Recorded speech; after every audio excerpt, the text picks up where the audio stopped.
رحم اللہ من قرأ الفاتحہ۔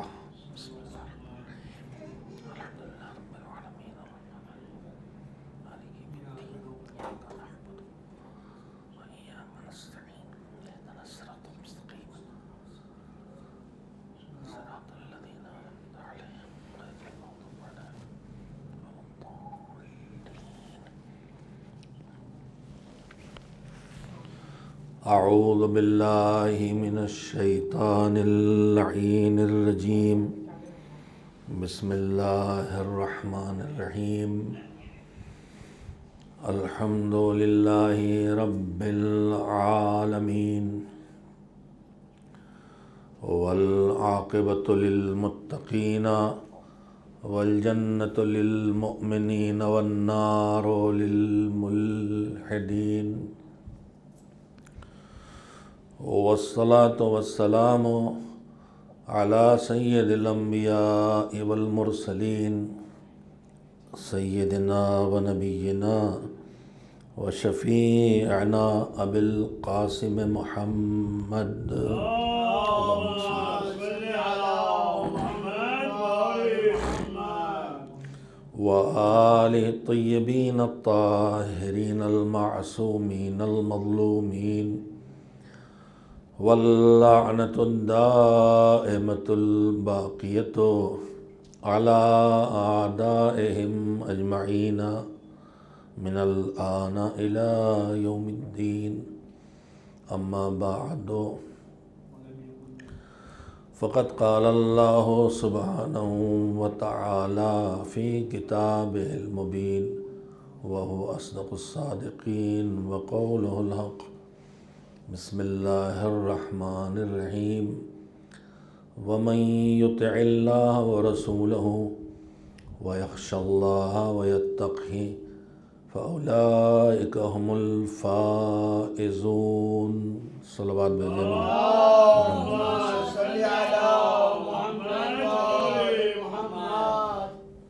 قرآن کریم میں پروردگار عالم نے جو انسانی خلقت کا ہدف ہے، یعنی اسے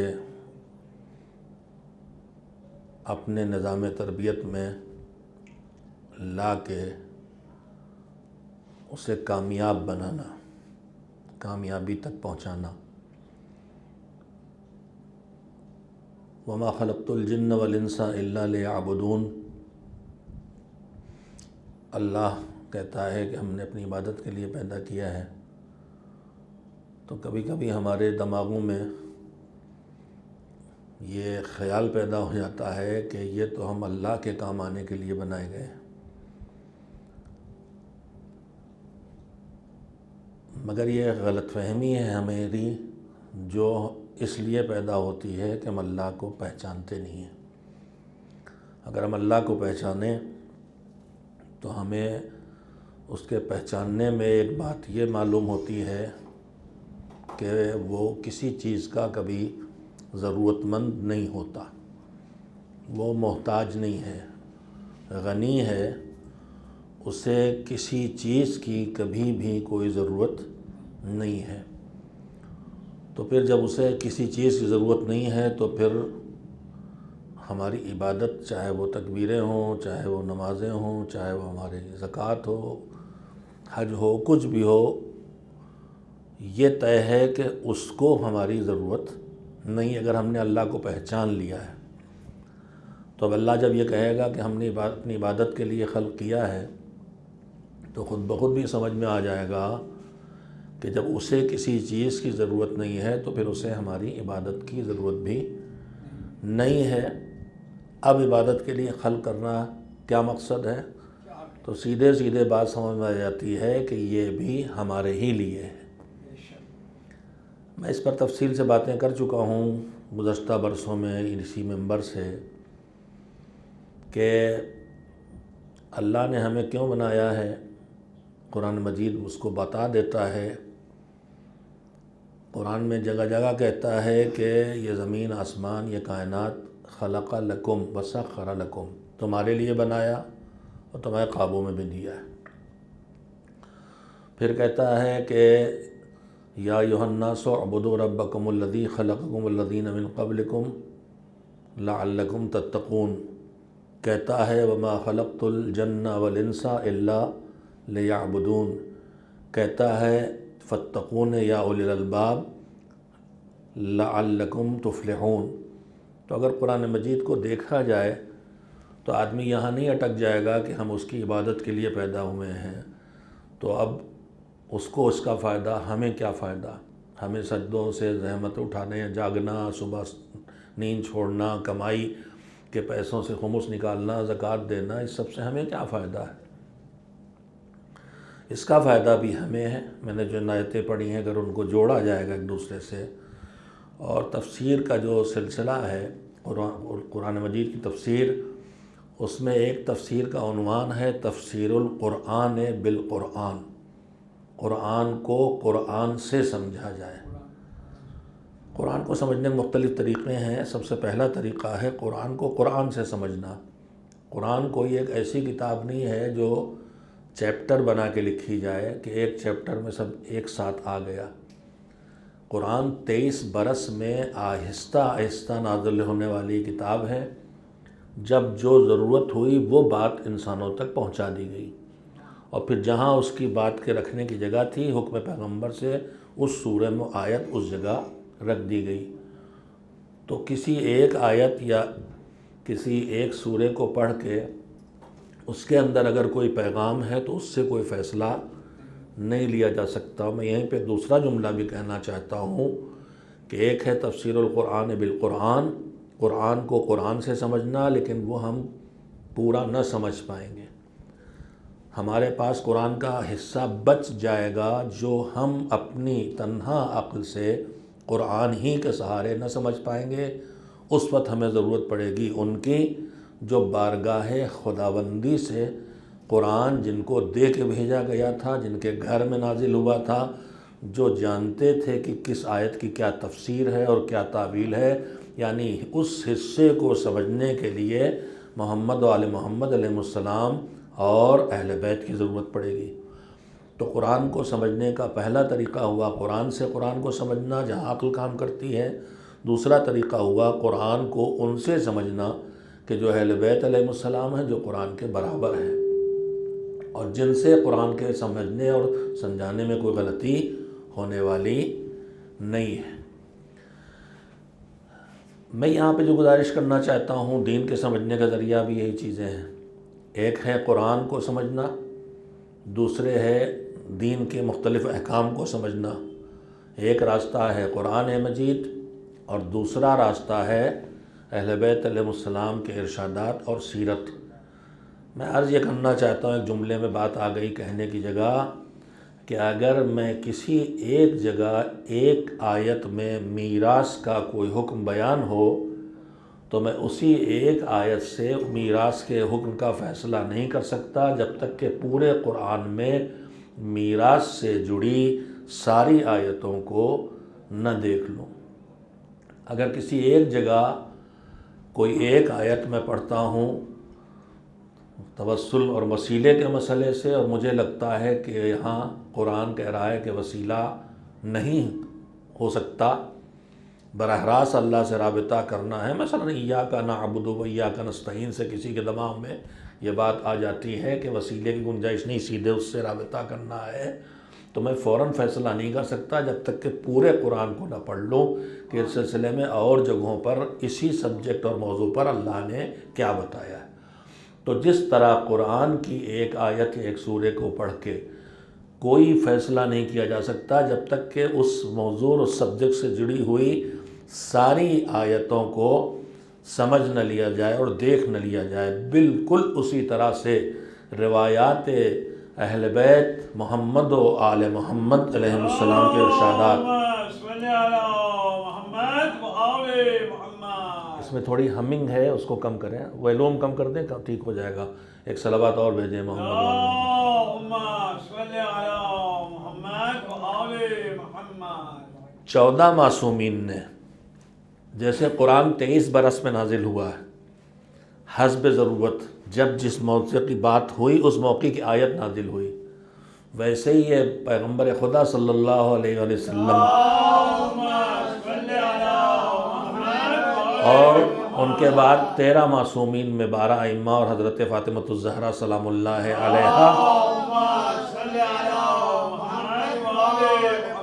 ان سب نے اپنے ارشادات میں تفسیر قرآن بھی بیان کی ہے، تفسیر دین بھی بیان کی ہے۔ اہم بات عرض کرنا چاہتا ہوں، تفسیر دین بھی بیان کی ہے، تفسیر آیات بھی بیان کی ہے۔ قرآن کو بھی سمجھایا ہے اور پورے دین کو بھی سمجھایا ہے۔ وہ دین جو سارا قرآن میں ہے لیکن جو سب ہم قرآن سے نہیں سمجھ پاتے، وہ اہل بیت اس سے نکال کے وہ پیغام ہم تک پہنچاتے ہیں۔ مگر جیسے 23 برس میں ایک ایک آیت نازل ہوئی ہے، لہذا ایک آیت پڑھ کے کوئی فیصلہ نہیں کیا جا سکتا، اسی طرح سے دین کے بارے میں اگر مولا علی کا کوئی ایک جملہ کسی سبجیکٹ سے مل جائے پڑھے تو اسی ایک روایت سے ہم اس سبجیکٹ پر فیصلہ نہیں کر سکتے۔ ہمارے اندر اتنی صلاحیت اور اتنا علم ہونا چاہیے کہ ہم 14 معصومین کے سارے ارشادات کو اس موضوع سے جڑا ہوا پہلے ڈھونڈ کے جمع کر سکیں، اور ان روایات کو جو ایک سبجیکٹ سے جڑی ہیں، جو سینکڑوں یا ہزاروں کی تعداد میں ہو سکتی ہیں، ان کو سامنے رکھ کے پھر اسی موضوع سے جڑی ہوئی آیات کو بھی جمع کر سکے۔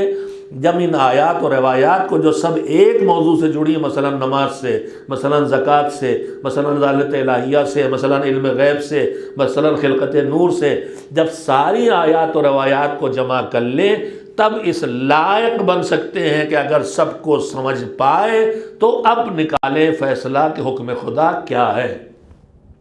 میں آپ یہ کرنا چاہتا ہوں کہ ہمارے بعض بھائی جو اپنے کو اخباری کے نام سے روشناس کراتے ہیں، اگرچہ وہ اخباری ہونا خود بہت بڑے اہل علم ہونے کی ضرورت ہے۔ اخباری کا مطلب یہ ہے کہ جو ساری روایات، اخبار خبر کی جمع، خبر یعنی روایت، وہ تمام روایات جو معصومین سے منسوب ہیں وہ سب کے سب اس کے پیش نظر ہوں اور ان کی بات کو سیدھے انہی روایات سے سمجھنے کی اس کے اندر صلاحیت ہو۔ اس کے لیے بہت زیادہ علم چاہیے۔ جو اخباری علماء ہمارے گزرے وہ سب صاحبان علم تھے اور صاحبان تقویٰ بھی تھے، ان کی عظمت سے کسی کو انکار نہیں ہے۔ میرا جیسا انسان اخباری ہونے کے لائق نہیں ہے۔ میں جب تک ساری روایات کو نہ دیکھ لوں، میں حکم خدا کا روایات سے پتہ کیسے چلا لوں گا؟ اور ساری روایات جمع کر کے ان کے اندر جو جہاں جہاں ٹکراؤ دکھائی دے رہا انہیں بھی جانوں کہ کیسے ان ٹکراؤ کو ختم کیا جائے اور کیسے ان کے اندر انسجام پیدا کیا جائے۔ تو میں نے عرض یہ کرنا چاہا کہ جیسے قرآن کی ایک آیت سے کوئی نتیجہ نہیں نکالا جا سکتا، ویسے ہی معصومین علیہ السلام سے منسوب کسی ایک روایت سے بھی کسی حکم خدا تک خود کو پہنچایا نہیں جا سکتا ہے۔ بات آئی کہتے کہتے تو میں نے آپ کے سامنے بات کہہ دی۔ میں نے گفتگو یہاں سے شروع کی تھی کہ پروردگار عالم نے ہم انسانوں کو بنایا ہے اس لیے نہیں کہ ہم اسے سجدے کریں، بنایا ہے کہ سجدے کریں، اس لیے بھی بنایا ہے کہ سجدے کریں، سمجھیں میری بات کو، مگر اس لیے نہیں کہ سجدے اسے کچھ دے رہے ہیں۔ بنایا ہے اس لیے کہ رکوع کریں، مگر اس لیے نہیں کہ ہمارا رکوع اسے کچھ دے رہا ہے۔ کہا ہے ہم سے کہ ہم زکوٰۃ دیں، مگر اس لیے نہیں کہ ہماری زکوٰۃ اس کا خزانہ بڑھا رہی ہے۔ پھر کس لیے؟ میں نے سلسلہ آیات آپ کے سامنے پڑھا، 4 آیتیں میں نے قرآن کے الگ الگ سوروں سے پڑھی ہیں۔ پہلی بات یہ کہ ہمیں پوری کائنات ہمارے لیے بنائی، خلقا لکم، تمہارے لیے، تمہیں اپنے لیے، اپنی عبادت کے لیے۔ اچھا ہمیں اپنی عبادت کے لیے بنا لیا، اب تیری عبادت بھی کر ڈالی، اب کیا ہوگا؟ تو کہا اب جب تم ہماری عبادت پہ آؤ گے تو ایک زینہ آگے بڑھو گے، یا ایھا الناس اعبدوا ربکم الذی خلقکم والذین من قبلکم لعلکم تتقون۔ ہماری عبادت کرو گے تو تقویٰ آ جائے گا۔ کائنات ہمارے لیے، ہم اس کی عبادت کے لیے، اس کی عبادت تقوی کے لیے، اس کی عبادت تقویٰ لائے گا۔ اچھا تقویٰ آ جائے گا تو کیا ہو جائے گا؟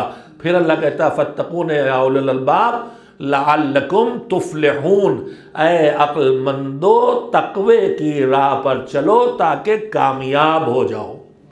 تو اب مجھے کہنے دیجئے کہ اللہ جو فضل والا ہے، جو کریم ہے، اس نے ہم سے کچھ لینے کے لیے نہیں ہمیں بنایا ہے، بلکہ ہمیں دینے کے لیے بنایا ہے، اور وہ ہے ہماری کامیابی۔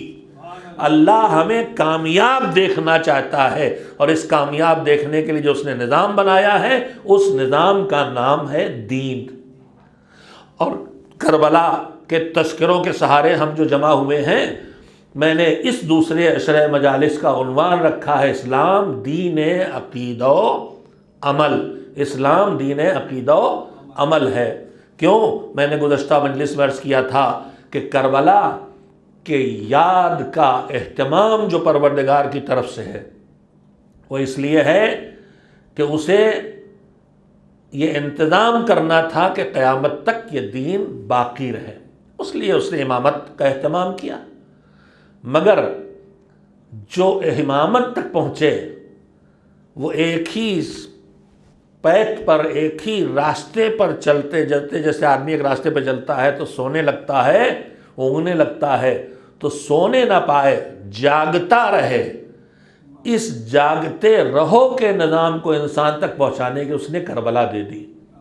کربلا ہر سال ہم کو جگہ دیتی ہے، کربلا ہر سال ہم کو بیدار کر دیتی ہے کہ اٹھو، جاگو، ایمان کو پکا کرو، تقوی کی راہ پہ آگے بڑھو، چھوٹے ہوئے سجدوں کو ادا کرو، قضا ہوئی نمازوں کو انجام دو، جس کے لیے حسین نے کربلا برپا کی تھی۔ حسین نے دین کی بقا کے لیے کربلا برپا کی تھی۔ کل اسی مجلس میں شاید میں نے عرض کیا تھا کہ یزید اصل میں حسین کا دشمن نہیں تھا، یزید اصل میں علی کا دشمن نہیں تھا، یزید اصل میں دشمن توحید ہے، دشمن خدا ہے، خدا کو اس کو قبول نہیں کرتا، توحید کا منکر ہے، دین کا منکر ہے، وحی الہی کا منکر ہے۔ مگر اسے پتا تھا کہ جب تک حسین ہے نہ توحید کو مٹایا جا سکتا ہے، نہ رسالت و نبوت کو، اس لیے اس نے حسین کو مارا۔ آج عزاداری کی مخالفت بھی اسی لیے ہے کہ جیسے کل حسین نے دین کو بچایا تھا، آج عزاداری دین کو بچا رہی ہے۔ اور آج یہیں سے میں اپنی گفتگو کو آگے بڑھانا چاہتا ہوں میرے عزیزوں، کہ دین کی حفاظت کا ذریعہ ہے عزاداری۔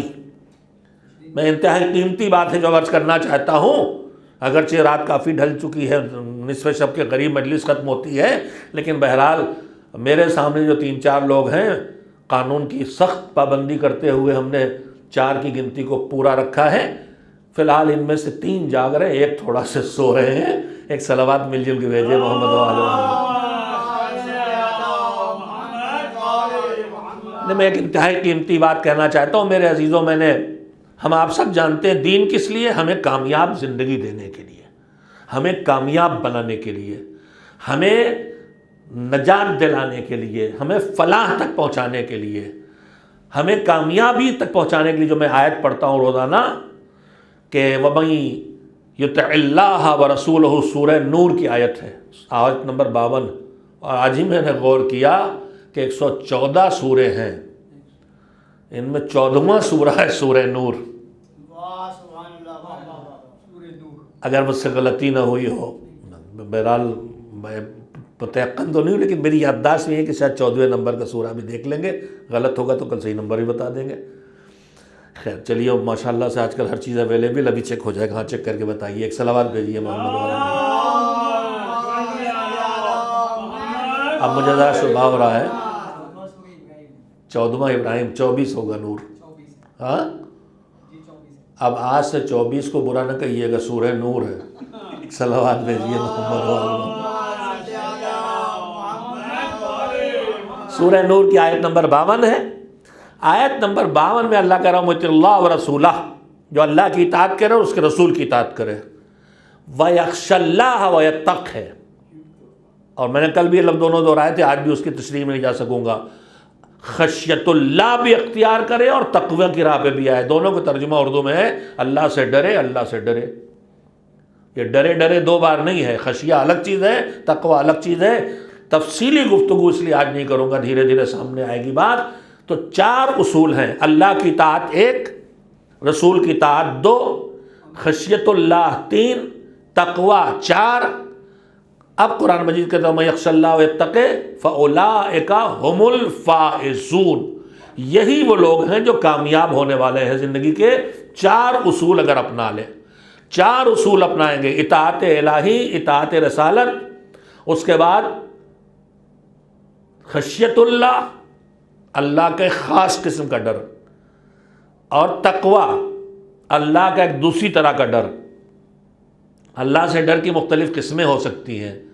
ایک ڈر ہے اللہ کا، اللہ سے نہیں ہے، اپنے گناہوں سے ڈر ہے کہ اس پر پٹائی ہوگی، یہ بھی ڈر ہے۔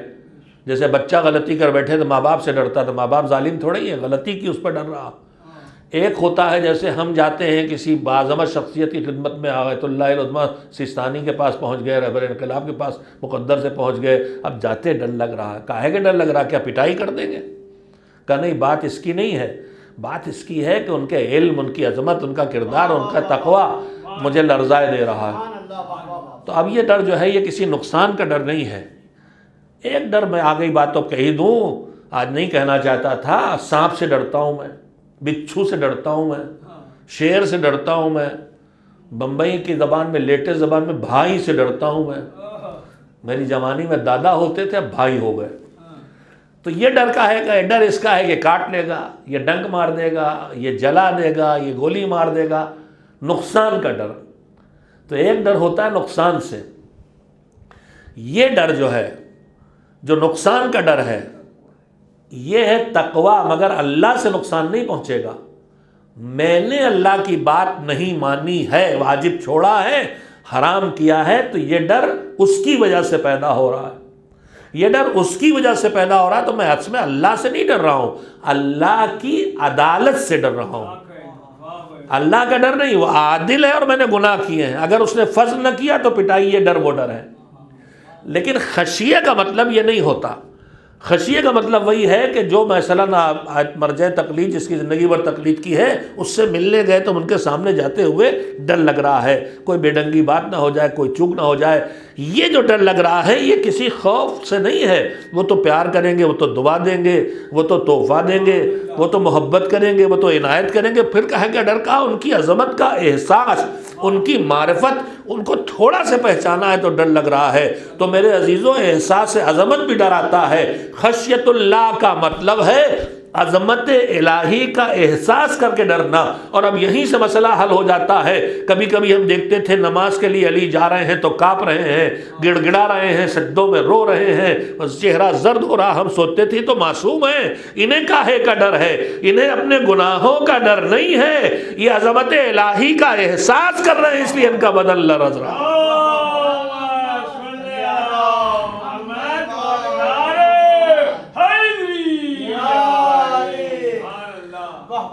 اور اب یہی ایک بات آ ہی گئی ہے، اگرچہ آج میں تھوڑی دوسری باتیں کہنا چاہتا تھا، وقت بچے گت کہہ دوں گا، جو بعد میں کہنا تو پہلے کہہ دے رہا ہوں۔ تو ایک بات اور سن لیں، اللہ نے انسانی وجود میں جو کچھ بھی رکھا ہے بے مقصد نہیں، کائنات میں، اس پوری دنیا میں، یونیورس میں، دنیا میں نہیں، پورے یونیورس میں، پوری کائنات میں جو کچھ بنا ہے بے مقصد نہیں۔ ابھی میں یہی جو کورونا وائرس چلا ہے، مصیبت بن گیا انسانیت کے لیے، تو اسی سلسلے میں مجھے نام تو ڈاکٹر کا نہیں یاد رہ گیا، مگر اس نے، دیکھیے وہ تو الہی حکمت کو ثابت نہیں کر رہا تھا، لیکن اس کی بات سے نکل آئی بات، آیات الہی ہیں۔ اس نے کہا کہ تم لوگ اتنا بگڑو نہیں، کورونا پہ کیا آفت آ گئی ہے، سنو، کہا تم کالونیوں میں رہتے ہو، کالونیوں میں کتے بھی ہوتے ہیں، رات میں جاؤ تو بھونکتے بھی ہیں، کبھی کبھی ایک آدھ کاٹ لیتا ہے۔ اب تم ڈھونڈواتے ہو، ڈاکٹر کے پاس گئے، انجیکشن لگا دی، اس نے کہا پہلے دیکھ لے کس ٹائپ نے کاٹا ہے، کون سا ہے، کون سا زہر اس کے پاس ہے۔ ڈھونڈنے گئے تو اس نے کاٹ لیا، ڈھونڈ ڈھانڈ کے تم نے علاج کر لیا۔ لیکن جو کبھی کبھار ایک آدھ کاٹ لیتا ہے، اس کے علاوہ وہ جو کتے تمہاری کالونیوں میں ہو، دن بھر رات بھر بھونکتے رہیں، ڈاکوؤں سے بچاتے ہیں، چوروں سے بچاتے ہیں، نیولے کھا جاتے ہیں، چوہے کھا جاتے ہیں، سانپ کھا جاتے ہیں، مینڈک کھا جاتے ہیں، گندگی صاف کر دیتے ہیں۔ تو یہ کتے کالونی میں ٹہل رہے ہیں، یہ سب بیکار نہیں ہے، ان کا کام ہے، وہ اپنا کام کرتے ہیں۔ اگر وہ اپنا کام نہ کریں تمہارا جینا دوبھر ہو جائے گا۔ ایک آدھ کبھی کبھی تمہاری گڑبڑ سے، اس کی گڑبڑ سے تمہیں کاٹ لیتا ہے۔ کہنے لگے اسی طرح سے ہی ہمارا گلا جو ہے یہ کالونی ہے، اس میں ملین کے حساب سے وائرس ہیں، ملین کے حساب سے ہے، اس میں سے ایک آدھ کبھی کسی وجہ سے کاٹ لیتا ہے۔ تو جیسے ایک آدھ کالونی میں کاٹ لیتا ہے کبھی ہماری غلطی سے کبھی ہمارا دماغ صحیح کرنے کے لیے، اسی طرح سے یہ بھی اللہ کی طرف سے ہماری دفاع اور ڈیفنس کے لیے بنائی ہوئی کالونی کے محافظ ہیں جو نہ جانے کاہے سے ہمیں بچا رہے ہیں، لیکن کبھی کبھی ہماری غلطی سے ہمیں کاٹ لیتے ہیں۔ تو یہ جو کورونا آیا مصیبت بن کے آیا ہے، اس سے انسان پریشان ہے، اور پریشان ہونے کی وجہ بھی ہے، اس لیے کہ یہ ہمیں نقصان پہنچا رہا ہے، ہم اس سے ڈرے ہوئے ہیں۔ اب ڈرے ہیں تو اس سے بچنا ہے، ہمیں بچنا ہے ہمیں، تو بچنے کا طریقہ کیا ہے؟ بچنے کے طریقے جو سائنس بتا رہی ہے وہ سارے ہیں۔ میں آپ سے اتنی دور بیٹھا ہوں، بولنے میں منہ ناک بند کر کے بولنا مشکل اس لیے ہٹائے ہوئے ہوں، لیکن آپ سب لگائے ہوئے ہیں، فاصلے سے بیٹھے ہوئے ہیں ایک دوسرے سے۔ فی الحال ہم نے مصافحے سے بھی گریز کیا کہ ہاتھ نہ ملائیں، خدا نہ کرے آپ سے مجھ تک یا مجھ سے آپ تک نہ چلا جائے، یہ ساری چیزیں ہیں، ان کا لحاظ کر رہے ہیں۔ لیکن جب لوگ ڈرے، ابھی کسی کو کورونا ثابت ہو جائے تو پھر اس کے قریب کوئی نہیں جاتا، اسے آئسولیشن میں رکھ دیا جاتا ہے، ہوم کوارنٹائن میں بھی رکھا جاتا ہے، تو اپنے کمرے میں رہیے، اپنے کام خود کیجیے، باہر سے کوئی نہیں آئے گا، اور جو تدبیریں ہیں۔ تو ذرا ہم ڈرے تو جس سے ڈرے اس سے دور ہٹے کہ اس کے پاس گھس گئے۔ جس کو کورونا ہو جائے گا اس کے پاس جائیں گے، اس سے دور بھاگیں گے۔ کیوں؟ اس لیے کہ ڈر رہے ہیں اس سے۔ ڈر کیوں رہے ہیں؟ اس سے ہماری جان کو خطرہ ہے۔ دنیا میں جتنی چیزوں سے ہم ڈرتے ہیں کسی نہ کسی نقصان کی وجہ سے، خطرے کی وجہ سے، تو جتنی چیزوں سے ہم ڈرتے ہیں، بتائیے جب اس سے ڈرتے ہیں تو اس کے پاس جاتے ہیں کہ دور جاتے ہیں؟ اس سے دور جاتے ہیں۔ مگر میں باپ سے بالکل اللہ ہمارے مہربان مالک اپنے قانون ہمارے لیے کتنے بدلتا ہے کہ دنیا میں جب کسی چیز سے ڈرو گے اس سے دور جاؤ گے، مگر خوف خدا جیسے ہی پیدا ہوگا، چاہے تمہارے گناہوں کی وجہ سے پیدا کیوں نہ ہو، جیسے ہی اللہ کا ڈر آئے گا اللہ سے قریب لائے گا۔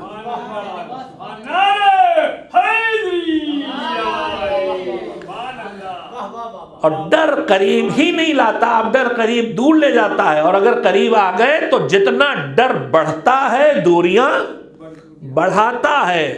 220 وولٹ کی بجلی کے تار سے اگر 1 میٹر 2 میٹر دور کھڑے ہو کے مطمئن ہو جاتے ہیں تو 440 والے کے قریب 2 میٹر دور، ابھی ایک دوسرے سے ہم 6 فٹ کے فاصلے سے رہتے ہیں، اس سے قریب نہیں آتے۔ جو کئی ہزار وولٹ والی بجلی تاروں میں اوپر دوڑ رہی ہے، یہ تو 2 میٹر 1 میٹر جائیے تو کھینچ ہی چپکا لے گی، تو اس سے 20 میٹر دور رہتے ہیں۔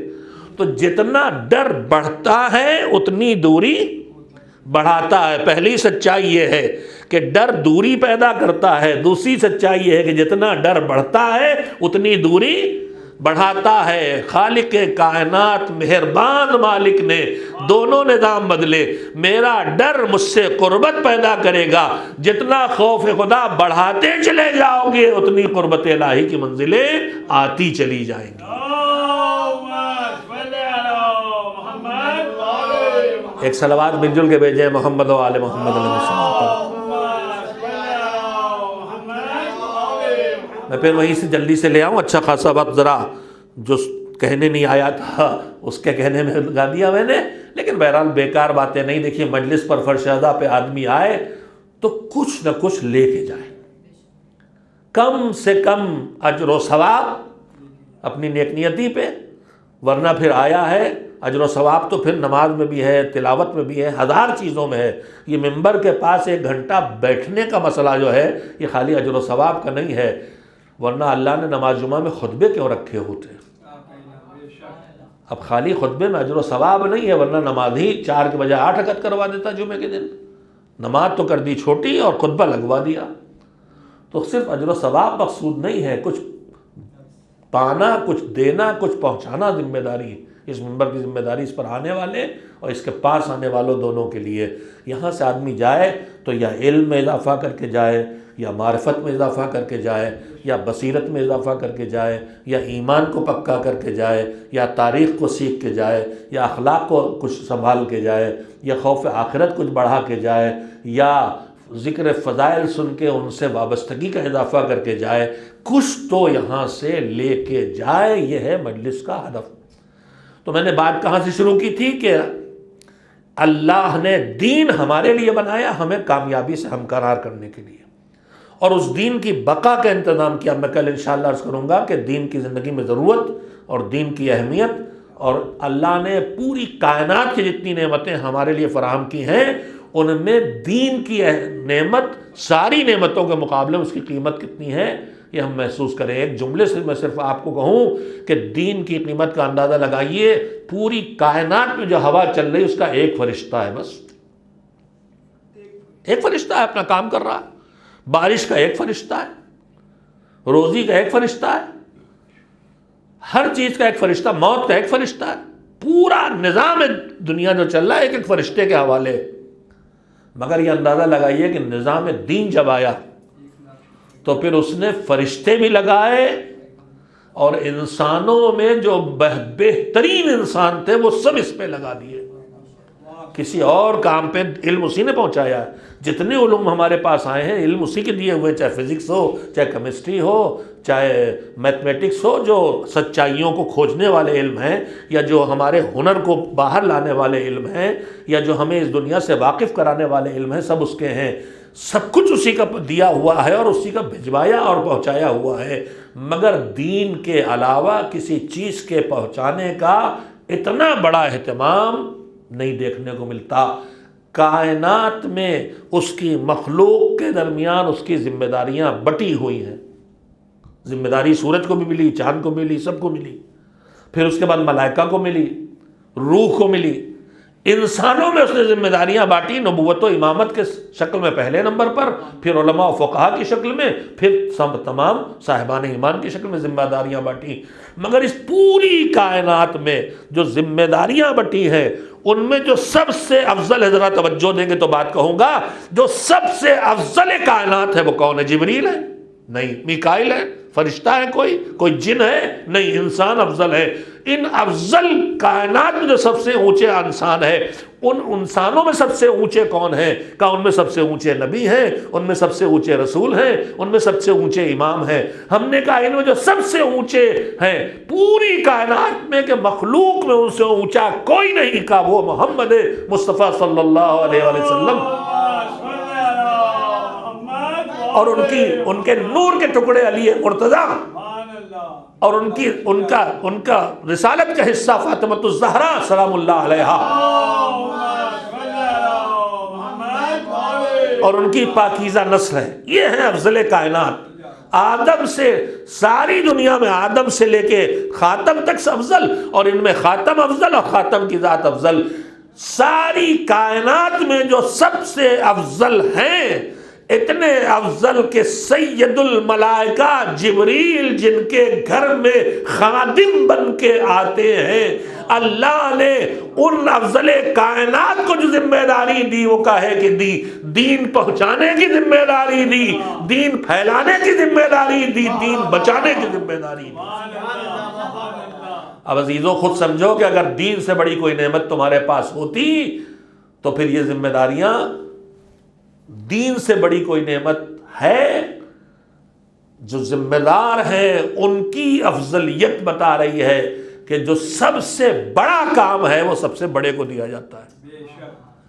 تمہارے پاس تم تک روزی پہنچانا ایک کام ہے، پانی پہنچانا ایک کام ہے، ہوا پہنچانا ایک کام ہے، دور روشنی پہنچانا ایک کام ہے، یہ سب تمہارا کام ہے، مگر جو تمہارے لیے سب سے بڑا کام ہے وہ کام ہے دین، دین پہنچانا، دین تم تک پھیلانا، تمہارے لیے دین کو بچانا۔ یہ دین کا کام ان سے لیا۔ حسین نے اسی دین کے بچانے کا کام کیا۔ عزاداری دین بچانے کی ذمہ داری ادا کر رہی۔ میں جو قیمتی بات تھوڑے سے وقت میں اپنے عزادار بھائیوں اور بہنوں سے کہنا چاہتا ہوں، اور انشاءاللہ پوری سنجیدگی سے سنیں گے، اور میری انشاءاللہ کسی طرح سے میری نیت پہ شبہ نہیں کریں گے۔ اللہ نے ہماری حفاظت کا بہت بڑا نظام بنایا ہے۔ اس نظام میں بہت چیزیں ہیں جو شامل ہیں، ہماری ضرورت بھی ہے، ہماری حفاظت بھی کرتی ہیں۔ انہی ضرورتوں میں اور انہی حفاظت کرنے والی چیزوں میں پانی ہے، ہوا ہے، یہ پورا ہمارا ماحول ہے، فضا ہے، یہ سب چیزیں ہمارے لیے بنائی گئی ہیں، ہماری حفاظت کرتی ہیں۔ سورج ہے، چاند ہے، آسمان ہے، تارے، سب ہماری حفاظت کر رہے ہیں۔ میں سب کی مثالیں نہیں دیتا، ایک چھوٹی سی مثال دیتا ہوں۔ پانی کاہے کے لیے بنایا گیا ہے؟ ہماری زندگی کے لیے، ہماری حفاظت کے لیے۔ یہ پانی ہماری زندگی ہے اور یہی ہماری حفاظت ہے۔ مجھے یاد تو نہیں رہ گیا، چند برس پہلے میں کسی ڈاکٹر صاحب سے بات کر رہا تھا، بچوں کے اسپیشلسٹ ہمارے عزیز ہیں، نام یاد آ گیا، ڈاکٹر نصیر صاحب نقوی۔ تو انہوں نے کہا کہ مولانا سائنس نے جو ڈاکٹر ہماری میڈیکل کی دنیا میں جو ترقیاں کی ہیں، ان میں ایک بہت بڑا ترقی کا قدم اس دن اٹھایا گیا جب سائنس نے یہ پتہ چلایا کہ بیماریوں کی ایک بہت بڑی تعداد پانی سے پھیلتی ہے۔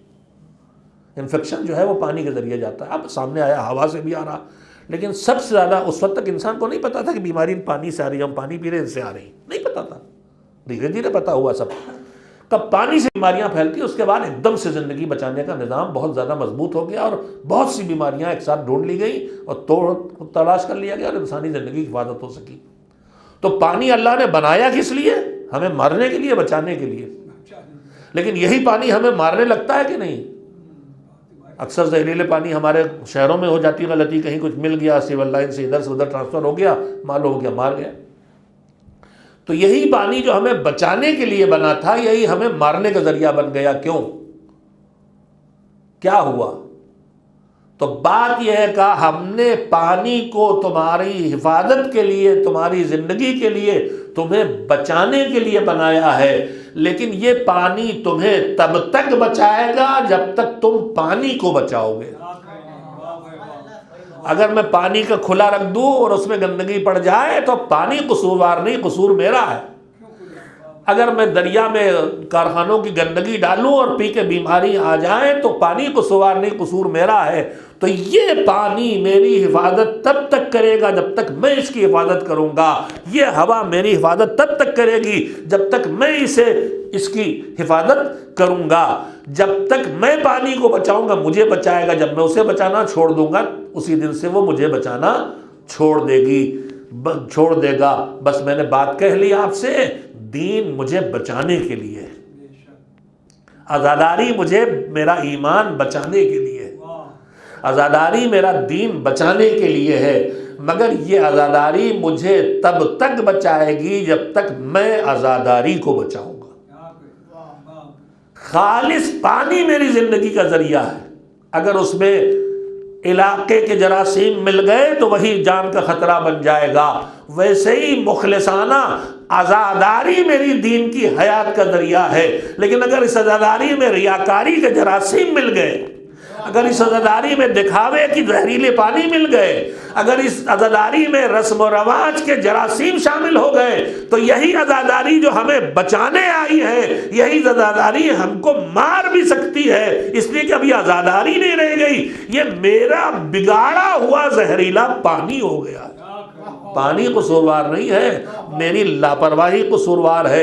یہ دین بھی مجھے تب تک بچائے گا جب تک میں دین کو بچا کے رکھوں گا، لیکن اگر دین خالص جو غدیر میں ملا، دین خالص جو مدینے کے منبر سے ملا، دین خالص جو کربلا سے ملا، اس دین خالص کو ہم نے اپنے علاقوں کے رسم و رواج سے ملایا، ہم نے اپنی عادتوں سے ملایا، ہم نے اپنے تعلقات سے اس کو ملایا، اپنی مصلحتوں سے ملایا، تو پھر یہ دین خالص نہیں رہ جائے گا، تو یہی دین ہماری بربادی کا ذریعہ بن جائے گا۔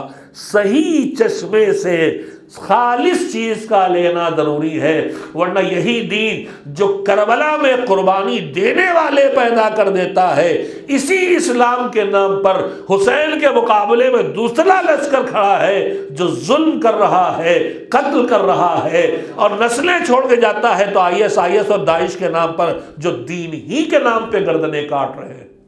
اس لیے کہ یہ دین نہیں رہا، یہ خالص نہیں رہا، اس میں ملاوٹ ہو گئی، اس میں حکومتوں کی ملاوٹ ہو گئی، اس میں سازشوں کی ملاوٹ ہو گئی، اس میں صحیح جگہ سے لینے کی عادت چلی گئی۔ چشمہ جہاں سے ابلے وہاں سے لے کے آؤ، درمیان میں مکس ہونے کے بعد لینے جاؤ گے، کہیں سے اٹھا لیا نہیں۔ ہم آج بھی جو منبع دین ہے اہل بیت علیہ السلام، ان سے دین لے رہے ہیں، اس لیے ہماری حفاظت کا ذریعہ بنا ہوا ہے۔ یہ کربلا کیوں زندہ رکھی جائے، یہ کربلا زندہ رکھنے کی مہم کیوں ہے؟ اسی لیے مہم ہے کہ یہ ہمارے دین کو بچانے کے لیے اللہ کی طرف سے اہتمام ہوا ہے۔ آج محرم کی تیسری شب شروع ہو گئی، مصائب کی زندگی کا آغاز ہو چکا ہے۔ کیوں؟ اس لیے کہ 2 محرم کو جب قافلہ آیا تو گرم ریگستان پر خیموں کو مجبوراً لگایا گیا تھا. کیوں؟ اس لیے حسین جنگ میں پہل نہیں کرنا چاہتے تھے. تپتی ہوئی ریت پر خیمے آ گئے. ان خیموں میں ننھے ننھے بچے بھی ہیں، بچیاں بھی ہیں. فرات سے دور ہے کہ فرات کی ذرا سی جو ہوا کی تیزی کم ہو جاتی ہے، ہوا میں ٹھنڈک آ جاتی ہے، وہ ان خیموں تک نہیں پہنچ رہی ہے. یزید نے جو مسلسل اور ابن زیاد نے جو مسلسل لشکر بھیجا ہے، اس لشکر سے ایک مسلسل تاکید یہ تھی کہ حسین تک پانی نہ پہنچنے پائے. خیموں کو فرات سے دور لگوایا گیا اور اس کے بعد پانی لے جانے پر جب تک ہر کا لشکر رہا، رسالہ رہا، وہ سختیاں کرتا رہا.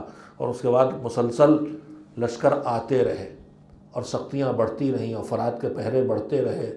ہم سنتے ہیں بار بار کہ 7 محرم سے حسین کے بچے پیاسے تھے. 7 محرم سے پیاس تھی. مگر ایک حقیقت اور ہے، میں بھی اس کی طرف متوجہ نہیں تھا. جب خطیب اعظم مولانا سید غلام عسکری اللہ مقامہ نے پیاس نام سے کتاب لکھی، دور آیا تھا جب پیاس کربلا کی آتش سے انکار کرنے والی بعض روایات بعض جگہوں پر کسی نہ کسی شکل میں چھپ گئی تھیں، تو انہوں نے پوری ایک کتاب پیاس کے نام پہ لکھی. اور اس میں جو انہوں نے تحقیق کی، ان تحقیقات میں تحقیق یہ بھی شامل ہے کہ 7 محرم نہیں، پانی 7 محرم کو ختم ہو گیا تھا خیموں میں. پانی 2 محرم سے ہی پابندیاں لگی تھی، مشکل سے ملتا تھا. 5 محرم سے حسین کے خیموں میں پانی نہیں پہنچا. 5 محرم سے پانی نہیں پہنچا. یعنی اب جتنا پانی ہے جو بچہ کھچا ہے بس وہی پانی ہے. تو بابا اندازہ لگائیے کہ جب یہ اندازہ ہو جائے کہ جتنا بچہ کھچا پانی بس یہی ہے اور اب لانا ممکن نہیں ہے، تو پھر اس کنبے میں کیا ہوگا. اس کنبے کے بڑے فوراً پانی کم پئیں گے، نہ پئیں گے کہ بچوں کے لیے رہنے دیا جائے. تو میں انہی کے فقرے دہراتا ہوں کہ 7 محرم سے تو سکینہ پیاسی تھیں، 7 محرم سے تو محمد باقر پیاسے تھے، 7 محرم سے تو عباس کے کمسن بچہ پیاسا تھا، 7 محرم سے تو سکینہ پیاسی تھی. مگر پانی جب 5 محرم سے ختم ہوا تو نہیں معلوم زینب نے کب سے پانی نہیں پیا، نہیں معلوم حسین نے کب سے پانی نہیں پیا، نہیں معلوم عباس نے کب سے پانی نہیں پیا. اور اس کا ثبوت یہ ہے کہ حسین نے کب سے پانی نہیں پیا. سب پیاسے تھے مگر ان میں سب سے زیادہ پیاسے حسین تھے. کبھی اپنے بیٹے بیمار بیٹے سے کہتے تھے، بیٹے شدت عطش سے یہ کیفیت ہو گئی ہے کہ کلیجہ میرا چٹخ گیا ہے، پھٹ گیا ہے سوکھ کے خشک ہو کے. ہاں عزیز، کیفیت کبھی کبھی آپ نے دیکھی ہوگی، جب بارش ہوتی ہے پانی کہیں جمع ہو جاتا ہے تو پانی جب خشک ہوتا ہے اور تیز دھوپ نکلتی ہے پانی سوکھتا ہے، پھر تری ختم ہوتی ہے، پھر زمین کی نمی ختم ہوتی ہے، اور اس کے بعد وہ وقت آتا ہے جب خشکی کی شدت سے زمین پھٹ جاتی ہے. حسین کہہ رہے تھے، بیٹا تیرے بابا کا جگر شدت عطش سے پھٹ گیا ہے. کبھی کہتے تھے، بیٹا شدت عطش سے نگاہوں کے سامنے ایک سیاہی کے ستون کے علاوہ کچھ نہیں دکھائی دے رہا ہے. اور پھر اس پیاس کا اعلان کرنے کے لیے اکبر نے آ کے کہہ دیا، بابا بہت پیاس لگی، پانی مل جائے. یہ بچہ نہیں ہے، انہیں پتہ ہے پانی کہاں ملے گا، مگر انہیں بتانا ہے بابا ہم سے زیادہ پیاسے ہیں، ہم نے جب بھی پانی پیا بابا ہم سے پہلے سے پیاسے ہیں. کہا بیٹا دہن میں زبان ڈال دے، زبان ڈال کے گھبرانے کی نالی. بابا آپ کی زبان میں تو کانٹے پڑے ہوئے بابا. آج 3 محرم ہے، پانی آنا رک گیا، پابندیاں لگ گئی، قافلہ دھیرے دھیرے سمٹ رہا ہے، حسین کے انصار جمع ہو رہے ہیں، حسین کے چاہنے والے دھیرے دھیرے آ رہے ہیں. مگر جب کوئی آتا ہے تو کچھ انتظار ہے کسی کو کہ ابھی تک وہ نہیں آیا جس کا انتظار. 2 محرم کے قافلہ آنے کے بعد حسین کے ساتھ جو چھوٹا سے لشکر تو نہیں کہہ سکتے، کچھ ساتھی ہیں، ان میں کبھی کبھی کوئی واپس جاتا تھا، کوئی آتا نہیں تھا. جب آواز گھوڑوں کی ٹاپوں کی آواز آئے تو زینب کبریٰ کہے کہ فضہ جا کے دیکھ کیا میرے بھیا کے ساتھی آئے. اور ہر مرتبہ جواب آ کے دیکھ لشکر آیا ہے یزید کا. سپاہی آئے اپنے ساتھ کے، زیاد نے سپاہ بھیجی ہے، تو زینب کہتی تھی کہ ارے میرے بھیا کے پر ظلم کرنے والے یزید کے اتنے ساتھی آ رہے ہیں اور میرے مظلوم بھیا کا کوئی ساتھی نہیں آ رہا۔ ان حالات میں جو اس لشکر میں شامل ہونے والے ہیں، ایک تو وہ ہے انشاءاللہ ذکر کروں گا، ہمیشہ ہر سال ذکر ہوتا ہے، حسین کا دوست جسے حسین نے بلایا تھا خط لکھ کے، لیکن ان کے علاوہ بھی کچھ اور ہیں جنہوں نے زینب کے دل کو سہارا دیا ہے۔ ان میں ایک زہیر بن القین ہے جو ساتھ نہیں تھے، حسین ساتھ لے کے آئے۔ ایک وہاب ابن عبداللہ ہے جو نہ حسین کے ساتھ تھے، نہ حسین کے مذہب پہ تھے، نہ حسین کے دین پہ تھے، بس حسین کے قافلے کے ساتھ ساتھ قافلہ چل رہا ہے، ابھی نئی نئی شادی ہوئی ہے، بوڑھی ماں بھی ساتھ ہے، یہ مذہب کے لحاظ سے عیسائی ہے، مگر حسین کی قربت نے انہیں اسلام تک پہنچایا، ایمان تک پہنچایا۔ انہوں نے فیصلہ لے لیا کہ اب فقط رسول کو چھوڑ کے نہیں جائیں گے۔ وہ اب ساتھ ہو گئے، نیا جوڑا ساتھ ہے، نئی شادی ہوئی ہے، بوڑھی ماں ساتھ ہے۔ عاشور کا دن آیا، وہ بار بار جانا چاہتے ہیں، زوجہ بار بار کہتی ہے کس پہ چھوڑ کے جا رہے ہو، کس پہ چھوڑ کے جا رہے ہو؟ ماں مسلسل کہہ رہی ہے جلدی جاؤ وہب، جلدی جاؤ وہب۔ جب وہب اس گفتگو کے عالم میں ہے، ایک طرف ماں بھیج رہی ہے، ایک طرف بیوی روک رہی ہے، جب فیصلہ لے لیا کہ میں جاؤں گا، لڑوں گا، جان دوں گا، تو ایک مرتبہ جب جانا یقینی بن گیا تو زوجہ وہب نے وہب کا دامن پکڑ لیا، کہا جاؤ جاؤ، مگر پہلے مجھے لے کے اپنے مولا کے پاس چلو، ایک وعدہ کر لے اور ایک ٹھکانہ دے دے تو چلے جاؤ۔ وہب زوجہ کو لے کے آئے امام کی خدمت میں، کہ میری زوجہ مجھ سے کہہ رہی ہے کہ آپ کے پاس آؤں، آپ ایک وعدہ کر لیں اور ایک ٹھکانہ دے دیں۔ کہا وہ کیا ہے؟ کہا آقا یہ مرنے جا رہے ہیں، یہ مرد ہیں، یہ جہاد کریں گے، یہ شہید ہو جائیں گے، انہیں جنت مل جائے گی، میں عورت ہوں، مجھ سے جہاد ساقط ہے، میرا جنت جانا کیسے یقینی بنے؟ لہذا آپ وعدہ کریں کہ دنیا سے جو حق مجھے چھوڑ کے جا رہے ہیں، لیکن جب جنت میں داخل ہوں گے تو مجھے اکیلا نہیں چھوڑ کے جائیں گے۔ وہب کی زوجہ نے وہ مانگ لیا جو ہر مومنہ کو چاہے مانگنا چاہیے اپنے شوہر سے، اور ہر مومن کو مانگنا چاہیے اپنی زوجہ سے، کہ دنیا کا ساتھ نہ چھوٹے، آخرت بھی ہم میں سے کسی ایک کو جنت نصیب ہو جائے تو دوسرے کو لے کے نہ جائے۔ جو غدیر کے دن ہر امام کے ماننے والے سے امام نے سکھایا ہے کہ ایک دوسرے سے وعدہ کرو کہ اگر تم جنت جاؤ گے تو مجھے لیے بغیر نہ جاؤ گے، اور میں جاؤں گا تو تمہیں لیے بغیر نہ جاؤں گا۔ امام نے کہا ٹھیک ہے، انشاءاللہ یہ جنت جائیں گے تو تمہیں لیے بغیر نہ جائیں گے۔ دوسری بات کیا ہے؟ کہ دوسری بات یہ جا رہے ہیں، یہ شہید ہو جائیں گے، اب میں اپنے خیمے میں اکیلی رہ جاؤں گی، کوئی خیمے میں مرد نہیں ہے، مولا آپ مجھے اجازت دے دیں کہ آپ کی بہن زینب کبریٰ کے خیمے میں جا کے پناہ لے لوں۔ کہا کیوں؟ کہا اس لیے کہ میرے والد کے مارے جانے کے بعد جب لشکر حملہ کرے تو میری حفاظت کرنے والا کوئی ہو۔ ارے کیسے بتائے حسین کہ اے زوجہ وہب تو زینب کے خیمے میں پناہ لے رہی ہے سوچ کے کہ وہاں لوٹ مار نہ ہوگی، مگر خیمے جلیں گے بھی، بیویوں کے سروں سے ردائیں چھنیں گی۔ وہ آپ رخصت ہوئے، میدان میں آئے، لڑے، سر پہ گرز ہاتھ کٹا، ایک ہاتھ کٹا، روایات کے مطابق دوسرا ہاتھ بھی مجروح ہوا، جلنے کے لائق نہ رہے۔ ماں کی خدمت میں آئے، اماں راضی کا دودھ نہ بخشوں گی جب تک اپنی جان حسین پہ نہ دے دے گا۔ اسی زخمی ہاتھ کے ساتھ واپس پہنچے، پھر لڑے، آخر میں دونوں ہاتھ ایسے ایک کٹ گیا اور ایک اتنا مجروح کہ اب لڑ نہیں سکتے۔ ظالم نے سر پہ گرز مارا، سر پھٹا، بے دست و پا وہب زمین پر گرے، کسی ظالم نے سر جدا کیا۔ سامنے ماں اس منظر کو دیکھ رہی تھی، خیمے سے باہر نکل آئی، ظالم نے عجب ظلم کیا، ایک مرتبہ جوان بیٹے کا سر کٹا ہوا اٹھا کے ماں کی طرف پھینک دیا۔ ماں نے بڑھ کے آغوش میں لیا، منہ پہ منہ رکھا، بیٹا تیری ماں تجھ سے راضی ہے۔ اس کے بعد چہرے کو خون سے پاک کیا اور پھر دونوں ہاتھوں سے سر کو اسی ظالم کی طرف پھینک دیا۔ ہم اہل بیت والے ہیں، ہم جو راہ خدا میں دے دیتے ہیں پھر کبھی واپس نہیں لیتے۔ قربان ان ماؤں پر جنہوں نے گود کے پالوں کو اس طرح قربان کر دیا، قربان ان بیویوں پر جنہوں نے اپنا سہاگ اجڑنے دیا مگر دین کی بقا کا انتظام کیا، قربان ان بہنوں پر جنہوں نے جان سے عزیز بھائی کو بھی دین کے لیے فدا کر دیا۔ اے حسین کے غلاموں، اے حسین کی کنیزوں، اٹھو اور اس دین کی حفاظت کے لیے دیندار بنو، دیندار بناؤ کی مہم میں شامل ہو جاؤ۔